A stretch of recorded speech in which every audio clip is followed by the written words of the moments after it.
আমরা যদি পড়াশোনাকালীন অবস্থায় নিজেকে দক্ষ করতে সক্ষম হই, তাহলে এই বেকারত্ব নামের যে জ্বালাটা, এই জ্বালার মধ্যে পড়তে হবে না।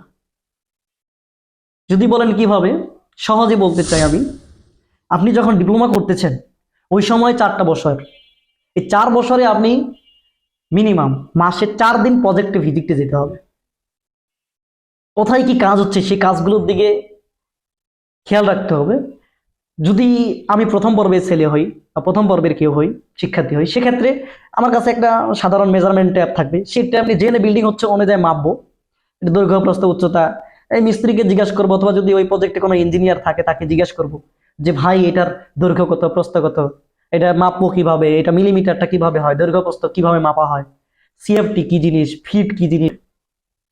আমার মনে হয় যদি কেউ প্রজেক্টে 20 দিনও যায়, কোনো প্রজেক্টে, ধরেন আমি একটা বিল্ডিং কনসালটেন্সের একটা বিল্ডিং এ আছি, এখন আমি এই বিল্ডিং এ যদি যাতায়াত করি, 5 দিন যদি যাতায়াত করি, বিল্ডিং এর মধ্যে কি আছে আমি কিন্তু বুঝে আলাম। এটার নাম সিঁড়ি, এটার নাম লিফট, এটা অমুক তমুক, এটা হলো প্রথম পর্যায়ের। তারপর হলো সিঁড়ির এস্টিমেট কিভাবে করব, তারপর হলো লিফটের এস্টিমেট, বা লিফট কিভাবে কি করে না করে, তারপর ওয়াটার ট্যাঙ্ক আছে, হ্যাঁ, যে 3টা 4টা ওয়াটার ট্যাঙ্ক আছে, বা যেগুলি আছে, এগুলো হিসাবগুলো যখন আমি ক্লিয়ার করতে পারবো, সক্ষম হব, তখনই তো আমার এই বিল্ডিং এর কাজ শেষ।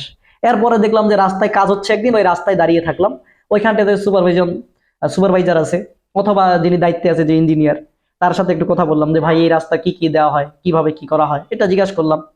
তো এই 4টা বছরকে যদি আমি এইভাবে কাজে লাগাই, বিশেষ করে ব্রিজ ব্রিজ হয় যেখানটা, সেখানটা দেখা যায় যে ব্রিজ হয়, ব্রিজের ওইখানটা দাঁড়াইলাম, দাঁড়ায় একটু জিজ্ঞাসা করলাম যে কেমনি কি আসলে ঘটনাটা কি?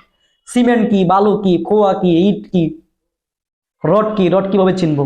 এই তো সিম্পল ভাই, এগুলি আহামরি জটিল কিছু না। সহজ জিনিসকে সহজভাবে নিলেই আপনি সফল হবেন। 4 বছরে যদি আপনি এই সেক্টরটা বোঝেন, আপনি 4 বছর পর ইন্টার্নের পর পরে আপনি জব পাবেন, 100% শিওর আমি।